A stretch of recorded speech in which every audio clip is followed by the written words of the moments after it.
आपका स्वागत है। अभी तक की तमाम छोटी बड़ी खबरों के साथ मैं हूं रूपा गुप्ता। तो चलिए जानते हैं क्या रही आज की खास खबरें।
दिनांक 22/6/2021 को एक घटना कारित की गई थी NH पे, जो बगोदर थाना अंतर्गत पड़ता है, जहां से दो व्यक्ति जो कि ज्वेलरी सप्लायर्स हैं, धनबाद से कुछ ज्वेलरी का सप्लाई करके वापस जाते वक्त जो उनके द्वारा पैसे लेके जा रहे थे, उसके लूट की घटना यहाँ पे प्रतिवेदित हुई है। जिस संदर्भ में बगोदर थाना कांड संख्या 123/21 दिनांक 23/6/2021 को धारा 395 अंतर्गत दर्ज की गई थी, वादी सूरज कुमार शर्मा के दिए गए आवेदन के आधार पर। इस घटना का इम्पोर्टेंस देखते हुए इसमें एक टीम तैयार की गई, जिसमें त्वरित कार्रवाई करने का निर्देश दिया गया।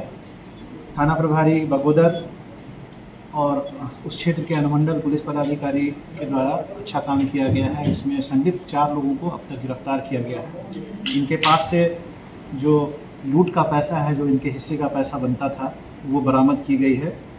साथ ही साथ जो घटना में प्रयोग किया गया एक बोलेरो वाहन है, जिससे इस घटना को अंजाम दिया गया, वो भी जब्त किया गया है। एक अपाची मोटरसाइकिल जो प्रोसीड्स ऑफ क्राइम से परचेज किया गया है, एवं एक मोबाइल सेट, जो कि इसी क्राइम में से जो पैसे इन्होंने लूटे थे, उससे जो खरीदा गया मोबाइल सेट है, वो भी बरामद किया गया है। साथ में कुछ कैश बरामद किया गया है, जो आपको प्रेस विज्ञप्ति के साथ विस्तृत तौर पर बताया जा रहा है। इस घटना के संबंध में जगह जगह पे छापामारी की गई है, जहाँ पे अपने गिरिडीह क्षेत्र अंतर्गत से भी कुछ लोगों की गिरफ्तारी हुई है। साथ साथ में कुछ ऐसे जगहों का भी नाम आया है, जहाँ से बाहर से अपराधकर्मी आकर के हमारे क्षेत्र में अपराध किया करते थे। कुछ लोगों की गिरफ्तारी कैलकाटा से भी हुई है, और बाकी जो इनके मेंबर्स हैं उनको भी चिन्हित किया गया है। साथ साथ में उनके ऊपर भी कार्रवाई की जा रही है। जल्द ही उनकी गिरफ्तारी भी कर ली जाएगी। टीम में शामिल सदस्यों को मैं बधाई देता हूं कि इतने त्वरित कार्रवाई करते हुए इन्होंने इस कांड का उद्भेदन किया, इतने इम्पोर्टेंट कांड का, और इसमें सफलता प्राप्त की। आजसू पार्टी के गोमिया विधायक शाह व गिरिडीह जिला प्रभारी लंबोदर महतो ने आज गिरिडीह नए परिसदन भवन में एक प्रेस वार्ता का आयोजन किया।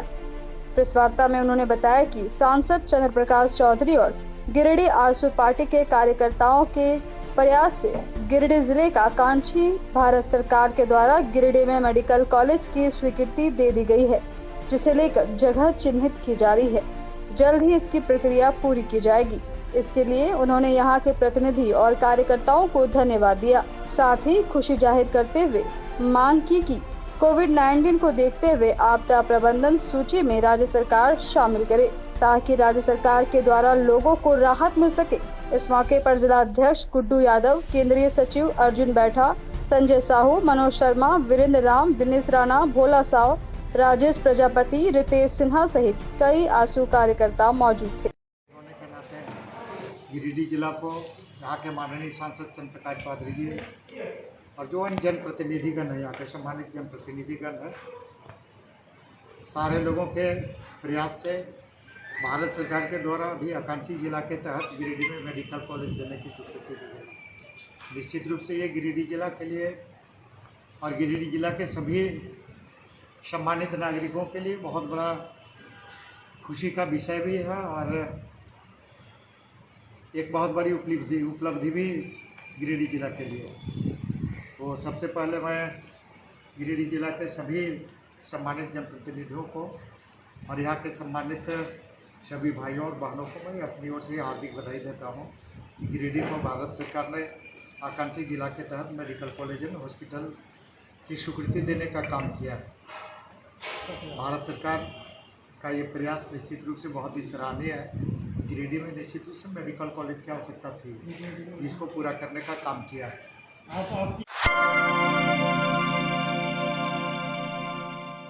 जाली एफिडेविट का कारोबार करने वालों के विरोध में अविलंब कार्रवाई करने की मांग को लेकर अधिवक्ता अवधेश कुमार सिंह जिला अधिवक्ता संघ भवन के समक्ष अनिश्चितकालीन धरना पर बैठ गए और जिला बार एसोसिएशन के महासचिव को ज्ञापन सौंपा।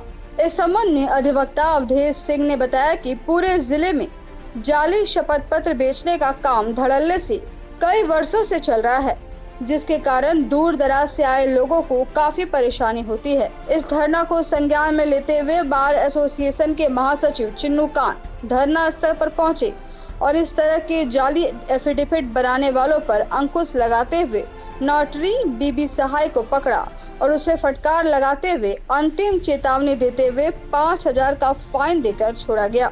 इस संबंध में महासचिव चिन्नूकांत ने कहा कि कई दिनों से जाली एफिडेविट बनाने वालों की सूचना आ रही थी, जिसके कारण सभी को काफी परेशानी झेलनी पड़ रही थी। उन्होंने इस तरह के कार्य करने वालों को चेतावनी देते हुए कहा कि इस बार तो आर्थिक दंड लगाकर छोड़ दिया जा रहा है, लेकिन भविष्य में किसी प्रकार की गड़बड़ी अगर आती है तो उस पर कानूनी प्रक्रिया करते हुए लाइसेंस को भी रद्द करने के लिए पत्र लिखा जाएगा। सबसे पहले तो हम अपने तमाम साथी जो आज लोकतांत्रिक तरीके से यहाँ अपनी बात कहने के लिए बैठे हैं, उनको साधुवाद देते हैं, क्योंकि उन लोगों ने एक बड़े मुद्दे को बहुत ही शालीन तरीके से उठाया है। भाई अवधेश जी को विशेष धन्यवाद देना चाहता हूँ कि इसकी शुरुआत इन्होंने व्हाट्सएप किया था और ये यहाँ खड़े हैं, इनके जानकारी के लिए बताएं कि जब इनका व्हाट्सएप आया था कि एफिडेविट इस तरह से हो रहा है, तो हमने अर्जेंट बैठक बुलाई अपने एसोसिएशंस का। हमारे मेंबर भी भाई हमारे अमित सिन्हा जी यहाँ बैठे हुए हैं, वो भी यहाँ मौजूद हैं और हमने उसी दिन इस मामले को उठाया और कहा कि ये बहुत गंभीर मामला है, लगातार हो रहा है इस तरह से और इसको अगर हम नहीं रोकेंगे तो मेरी पूरी सिस्टम बैठ जाएगी। कोरोना की वजह से जो संकट है उसके विस्तार से हम नहीं जाना चाहते, लेकिन आज जो तकलीफ है पूरी व्यवस्था ये एफिडेविट पर वकालतनामा पर टिका हुआ। लगातार मांग आ रही कि वकालतनामा का दाम बढ़ाना चाहिए, एफिडेविट का दाम बढ़ना चाहिए, लेकिन गरीब इलाका है, हम लोग पिछले 5 साल से उसको नहीं बढ़ाए। उसका मकसद केवल ये था कि गरीबों को राहत दिया जा सके, लेकिन आज जब सिर से पानी ऊपर हो गया, हमारे साथियों को धरना पे बैठना पड़ा। ये सारे लोग अधिवक्ता हैं जो यहाँ बैठे हुए हैं और कायदे से अभी आप इनकी बात सुन रहे थे, इन्होंने जो कहा है मैं उससे 100% सहमत हूँ कि ये पूरी जिम्मेवारी हमारे एसोसिएशन की है, मेरी है और मैंने अपने जिम्मेवारी के लिए जरा सा कैमरा इनके तरफ, ये है ना आपका, ये आपका है कि नहीं, आपका है कि नहीं? तो आज के अभी एक तो रसीद बना करके लाइए 5,000 रुपये का आप जमा करिए तुरंत, क्योंकि ये आप फर्स्ट ऑफेंस कंप्लेंट किए। हम लोगों ने तय किया था कि जिसको पकड़ा जाएगा वो 5,000 रुपया देगा, और नहीं तो उसका लाइसेंस कैंसिल करने के लिए लिखेंगे और थाना को लिखेंगे। आप 5,000 रुपये जमा करिए, नहीं तो अभी 1 सेकंड में हम पुलिस को सूचना देंगे और आपके विरुद्ध कार्रवाई होगी। जाली एफिडेविट करने वाले के विरुद्ध कार्रवाई करने की मांग को लेके धरना पर बैठे थे, और हम लोगों का मांग था कि जो जाली एफिडेविट के व्यापार में संलिप्त हैं उनके विरुद्ध FIR किया जाए। हम लोगों का दूसरा मांग था कि यहाँ से जो एफिडेविट फॉर्म मिलता है वो बाजार में नहीं देके अधिवक्ताओं को दिया जाए, बराबर हिस्से में दिया जाए, ताकि ये कारोबार बंद हो सके।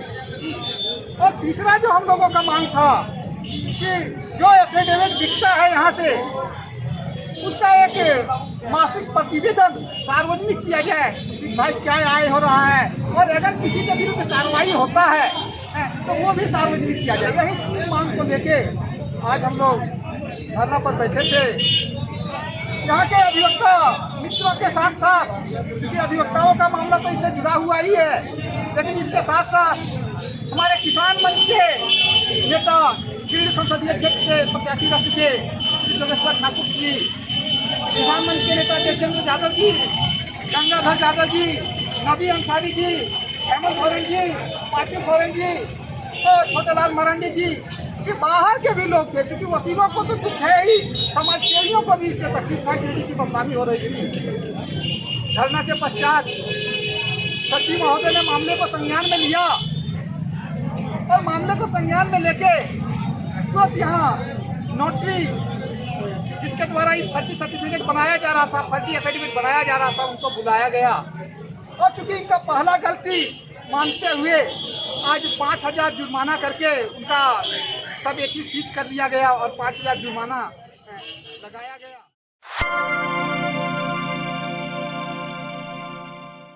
गिरिडीह जिले के बगोदर में शादी से कुछ घंटे पहले दूल्हा गायब हो गया। दूल्हा के गायब होने से दूल्हे और दुल्हन के परिवार के लोग पूरे दिन परेशान रहे और दूल्हे का आने का इंतजार करते रहे। जब दूल्हा नहीं आया और ना ही उसका फोन लगा, तब आखिर में दूल्हा के पिता बगोदर थाना पहुंचे और मामले को लेकर उसकी गुमशुदगी की लिखित शिकायत की। युवक के पिता मितलाल नायक ने बताया कि गांव की एक लड़की से उसकी पसंद से ही बेटे की शादी तय की गई थी। रविवार की रात में मेहंदी लगाकर बेटा सोने चला गया और फिर रविवार की सुबह से उसका पता नहीं चल पाया। दूल्हा संजय कुमार के पिता मितलाल नायक ने कहा कि बेटे की शादी 27 जून को होनी तय हुई थी। सूर्यकुंड में उसकी शादी होनी थी। वह अपनी पसंद से गांव की एक लड़की से शादी करने का निर्णय लिया। 26 जून की रात से ही वह लापता है। किसी को कुछ बताए बगैर वह कहां चला गया है, इसकी कोई जानकारी नहीं है। पिता ने कहा कि इसका मोबाइल भी बंद आ रहा है। इधर लड़की के चाचा प्रकाश साव ने बताया कि दूल्हा के गायब होने की सूचना दिन के 11 बजे मिली। इससे पहले ही वे सभी दुल्हन के साथ सूर्यकुंड पहुंच गए थे। 27 तारीख को शादी उनको संजय कुमार को होने वाला था। अब वो जो है से 11 साढ़े 11 बजे मेहंदी लगाया, उसका 12 बजे से सोया। उसका बाद कहाँ चल गया, क्यों हुआ, अभी तक मिल ना रहा है, खोज रहे। हमको समझ ना रहा है, कोई उसको पकड़ के ले गया, क्या हुआ, हम खोज रहे हैं, कहीं मिलिए ना, कोई सुराख नहीं आ रहा। जंगल तरफ भी खोजे, इधर भी दौड़े, सरिया तरफ भी लोग दौड़ के आया। आज मेरा भतीजी का शादी था। हम लोग सब सूरजकुंड में शादी था, तो हम लोग सब आज तैयारी करके लड़की वाले चले गए। तो 11 बजे के बाद हमको पता चला कि लड़का घर पे नहीं है। तो हम लोग छानबीन अभी पूरा खोज रहे हैं, कहीं अभी सुराग नहीं मिला है। माले नेता राजेश सिन्हा ने पूर्णानगर में संगठन विस्तार को लेकर एक बैठक की। मौके पर स्थानीय लोगों ने उन्हें अपनी समस्या बताई। इस दौरान श्री सिन्हा ने कहा कि इस इलाके में प्रदूषण बहुत है, लोग काफी परेशान हैं, लेकिन इस इलाके के लोगों को रोजगार नहीं है, जबकि दूसरे राज्यों में एकदम उल्टी व्यवस्था है। पहले लोकल, उसके बाद बाहरी पर चर्चा होती है। बैठक में मुख्य रूप से पार्टी के उज्जवल साव, सोनू रवानी, मोहम्मद मजबूर, रंजीत रवानी, सुरेश राम, मोहम्मद आजाद सहित दर्जनों लोग उपस्थित थे। हम लोग पूर्णा नगर में एक बैठक कर रहे हैं और श्री रामपुर के अलावे यहाँ के आसपास जो बस्ती हैं लगभग 8-10 जो भी हैं, सभी जगह पे एक संगठन तैयार होगा माले का। साथ साथ में यहाँ जो जन समस्या हैं, जैसे प्रदूषण का बड़ा समस्या है, लोग कहते हैं कि खेत बर्बाद हो गया, जानवर बर्बाद हो गया, यहाँ का स्कूल जो है छोटा छोटा वो बर्बाद हो गया, मतलब कि स्थिति पानी पेयजल की इतनी समस्या है हर एक क्षेत्र में, बड़ा समस्या। और सबसे बड़ा समस्या है कि यहाँ पे फैक्ट्री है और यहाँ के लोग को रोजगार नहीं मिलता है। आप अगर यहाँ के लोग को जाएंगे रोजगार देने के लिए तो उसको धनबाद का किसी तरह से फॉल्स सोर्स दिखाना पड़ेगा कि आधार कार्ड कहीं और होता है। तो ये जो सिस्टम है, इस सिस्टम को खत्म करने के लिए जो भी जनप्रतिनिधि हैं, चाहे वो सत्ता में हो चाहे सत्ता में नहीं हो, वो सारे लोग इस पर मिल जाएं तो मैं समझता हूँ गिरिडीह में 70% बेरोजगारी दूर किया जा सकता है, बिना कोई लड़ाई का, बिना कोई झगड़ा का। ना किसी भी फैक्ट्री से हमारा कोई दुश्मनी है, ना किसी फैक्ट्री से हमारा प्यार है। हम कहते हैं कि जब गिरिडीह के लोग धुआं खाएंगे, आपका गिरिडीह के लोग प्रदूषण को खाएंगे, तो गिरिडीह में रोजगार क्यों नहीं मिलेगा? क्योंकि आप देख लीजिए, उड़ीसा देख लीजिए, बंगाल देख लीजिए, हर एक क्षेत्र में जाइए, लोकल को एक इज्जत मिलता है, लोकल को एक आधार मिलता है। लेकिन गिरिडीह एक ऐसा क्षेत्र है जहाँ पे जितने प्रतिनिधि हुए, जैसे जैसे प्रतिनिधि हुए, शांत हो गए।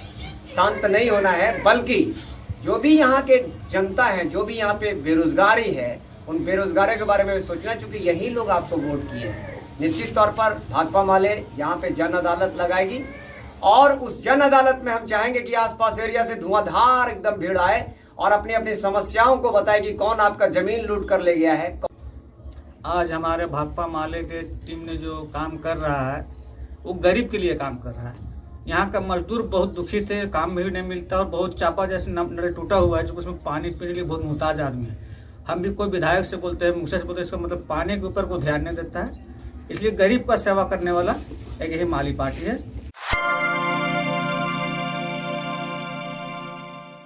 झारखंड के ई कल्याण पोर्टल बंद होने से छात्रों के साथ एक बहुत बड़ी समस्या उत्पन्न हो गई है, जिसे लेकर उन्होंने सोमवार को माले नेता राजेश सिन्हा को एक ज्ञापन सौंपा।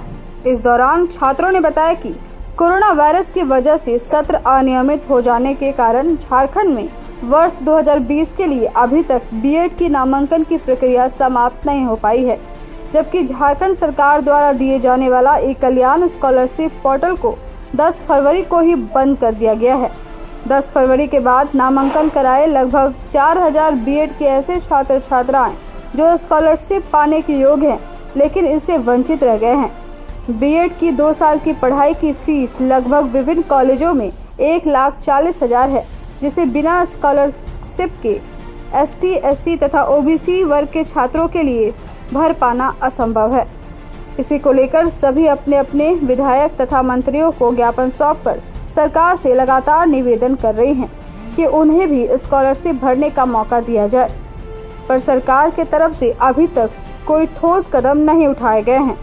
इस दौरान माले नेता राजेश सिन्हा ने कहा कि झारखंड मुक्ति मोर्चा की सरकार वे सभी गलतियां कर रही है जो रघुवर सरकार कर चुकी है।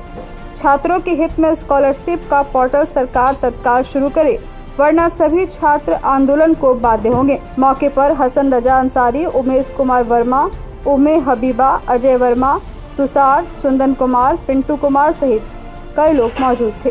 नमस्कार सर, मेरा नाम उमे हबीबा है और मैं बीएड की छात्र हूँ। हम लोग का जो स्कॉलरशिप का पोर्टल है वो बंद है और हम लोग की जो बीएड की फ़ी है वो 1.5 लाख से कहीं ज़्यादा है और उसको भर पाना एसटी, एससी, ओबीसी कैंडिडेट के लिए बहुत ही दिक्कत है, क्योंकि हम लोग बहुत ही गरीब फैमिली से हैं और झारखंड ऐसे भी बहुत ही पिछड़ा हुआ है। तो इसलिए हम कहना चाहेंगे कि सरकार इस बात को ध्यान में ले और पोर्टल को ओपन करके हम लोग को छात्रवृत्ति दिलाए। बीएड के 4000 से अधिक छात्रों का छात्रवृत्ति को रोक दिया गया है। ई कल्याण पोर्टल जिसके माध्यम से सभी छात्र छात्रवृत्ति के लिए फॉर्म भरते थे, उसका आवेदन करते थे, उसको 10 फरवरी के बाद बंद कर दिया गया और उसके बाद भी 5-6 काउंसलिंग में बीएड के स्टूडेंट का नामांकन लिया गया, जिसके वजह से 4000 से अधिक छात्र जो है छात्रवृत्ति से वंचित रह गए हैं। हम लोग सरकार के खिलाफ पिछले 2 महीना से आंदोलन कर रहे हैं, सभी विधायकों से मिलकर के सभी लोगों को ज्ञापन भी सौंपे, मंत्री लोग से भी मिले, लेकिन फिर भी हम लोगों का जो डिमांड है उसको पूरा नहीं किया गया। ट्रेनिंग का छात्र हूँ और हम लोगों की सबसे बड़ी समस्या ये हो गई कि पोर्टल एडमिशन से पहले बंद कर दिया गया, जिसकी वजह से हम लोग आवेदन नहीं कर पाए छात्रवृत्ति को लेकर के। और जब आवेदन नहीं कर पाए तो हमारे कॉलेज में लगभग लोगों का स्कॉलरशिप आ गया, कुछ लोगों का नहीं भी आया और हम लोग तो एप्लीकेशन भर ही नहीं पाए क्योंकि पोर्टल 10 फरवरी को बंद कर दिया गया और हम लोग का एडमिशन अभी जून लास्ट तक हुआ, जिसके वजह से हम लोग ये स्कॉलरशिप का आवेदन नहीं कर पाए। छात्रवृत्ति जो मिलना था बीएड के स्टूडेंट को वो मिलना बंद हो गया, उसका जो पोर्टल है वो बंद हो गया। बंद करने वाले सरकार है और सरकार से ये लोग काफ़ी रिक्वेस्ट कर चुके हैं, जगह जगह पे जाके विधायक से मिलकर सरकार को बताया है कि इस प्रकार से जो गरीब जो पढ़ रहे हैं स्टूडेंट उनके साथ एक प्रकार से धोखा है। जिस प्रकार रघुवर सरकार धोखा कर रही थी स्टूडेंट के साथ, एकदम सेम पैटर्न पे झारखंड मुक्ति मोर्चा की सरकार कर रही है। यदि आवाज़ सुन पाते हैं तो आवाज़ को उठाइए, क्योंकि 40 से 42 विधायक से ये जाके मिल चुके हैं। जब आप अपना काम कर लेते हैं, अपना छोटा वर्क को कर लेते हैं और बड़ा मीडिया में चला हाईलाइट होता है, फ्रंट पेज में आता है, तो ये बड़ा फ्रंट पेज में आने का मुद्दा है कि जो स्कॉलरशिप के बिना नहीं पढ़ पा रहे हैं या नहीं पढ़ पाएंगे, उनके बारे में भी सोचना आपका काम है, ना कि फिर वो रघुवर सरकार सोचेंगे। इसलिए तत्काल इस पर कार्रवाई करें, नहीं तो हम लोग भाकपा माले की तरफ से और स्टूडेंट भी हम लोग का ऐसा है वो सारा आप कार्रवाई वगैरह सब समर्थन करेगा, जैसा कि हम लोग अभी बात भी करेंगे ऊपर से।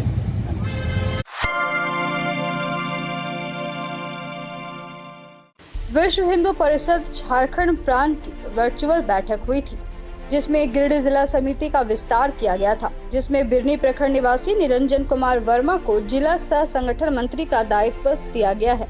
इसी संदर्भ में विश्व हिंदू परिषद बजरंग दल बिरनी प्रखंड के कार्यकर्ताओं ने सोमवार को स्वागत समारोह का आयोजन किया।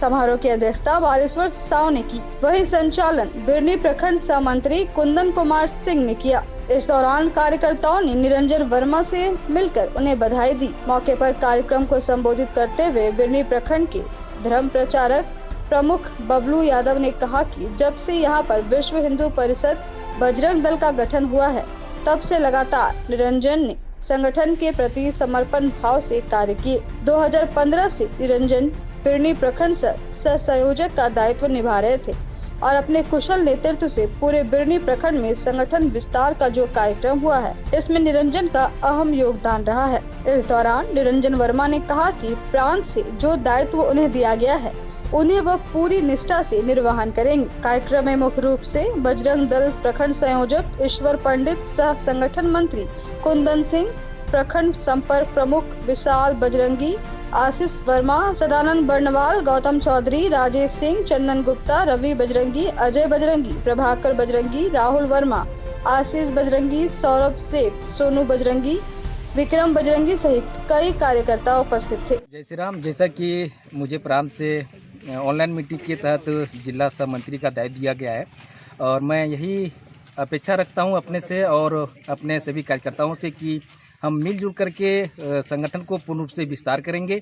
जहां जो भी समस्या आएगी उस समस्या का समाधान करके संगठन को आगे की ओर लेकर चलेंगे, ताकि भविष्य में हमारे हिंदुत्व पर, हमारे देश पर ऐसा कोई नक्सलियों का चाहे देशद्रोहियों का दबाव ना बने। और इस सब के लिए हम चाहेंगे कि हमारे जितने भी बजरंगी भाई हैं, जितने भी युवा साथी हैं, सभी को एकत्रित करके और अपने संगठन से जुड़ करके संगठन को आगे की ओर लेके बढ़ेंगे। ये तो हम लोग के लिए बहुत गर्व की बात है कि हमारे जो साथी जो हम लोग के साथ प्रखंड में हाथ से हाथ मिला के, कदम से कदम मिला के जो चलते थे, वो उनको आज जिला में दायित्व दिया गया।